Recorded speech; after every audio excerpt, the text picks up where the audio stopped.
Good afternoon. Let me not pretend to be too serious, but this is the Angels in Politics broadcast, and you know that you are political. You are the news, and this is the White Collar Goon, the creative and artistic manifestation of Angels in Politics.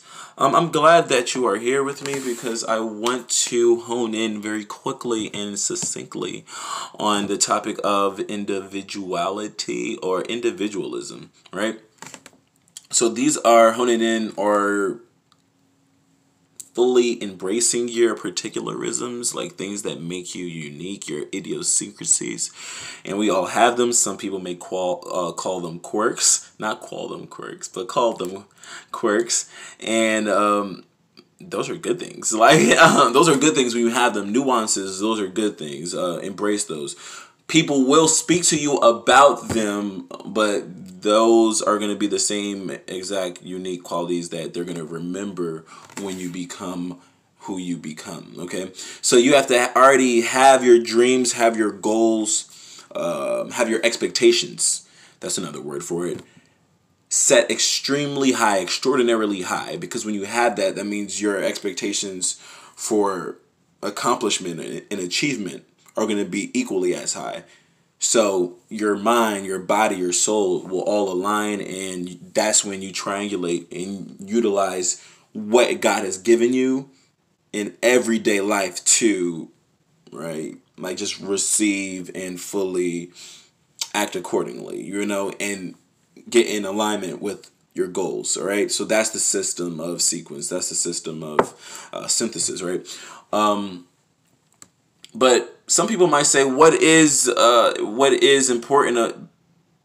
Why is it important to learn this? Why is it important to invest in the mind and the body and the soul? And why do you have a separate process for each one of those? Triangulation. I mean, it's laying that foundation. It's really like building that education. It's really providing you with the capacity to learn more, open yourself, be open to more, transmute more, synthesize more, be able to retain more. Like you're really just expanding your vessel in more ways than one, spiritually, mentally, physically. So you do that through stretching. You do that through reading. You do that through yoga, through various activities. But hey, like for you, you're gonna find your own activities that are conducive to you. For me, it's meditation, and for me, it's prayer.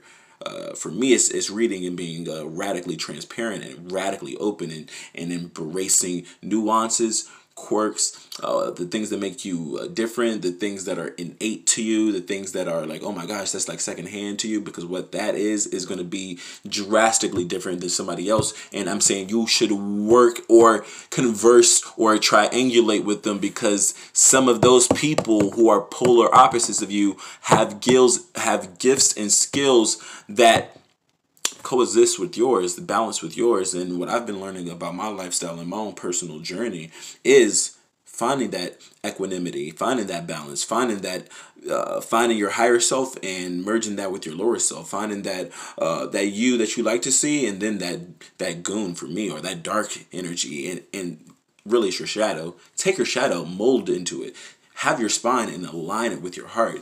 Take your mind with the body and the soul, improve that and improve it more times over, until you're not just trying to go Grant Cardone and just go times 10, or you're not trying to do Gary Vee and just double down and triple down your strengths. Really, you're trying to go Gabe Hamilton. You're trying to go political. And if you go political, you're going like 100 times gravity. Like you're going from like people thought you were here and they're really thinking horizontally. And they want to say, or vertically, they want you to go from 1 to 2. They want you to go from 1 to 2, then 2 to 3. Or somebody say, think horizontally, think 1 from 1 to 11 and 11 to 22. Like, not, man, I'm talking about from 1 to 100. But you have to have the process for that.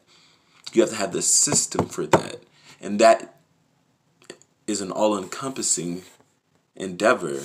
And that is every day. That's every day. You're chipping away. You should be waking up and saying, like the students in my Chinese class, sorry, I'm late. You are late. You are late. When you wake up, you're late. You're late.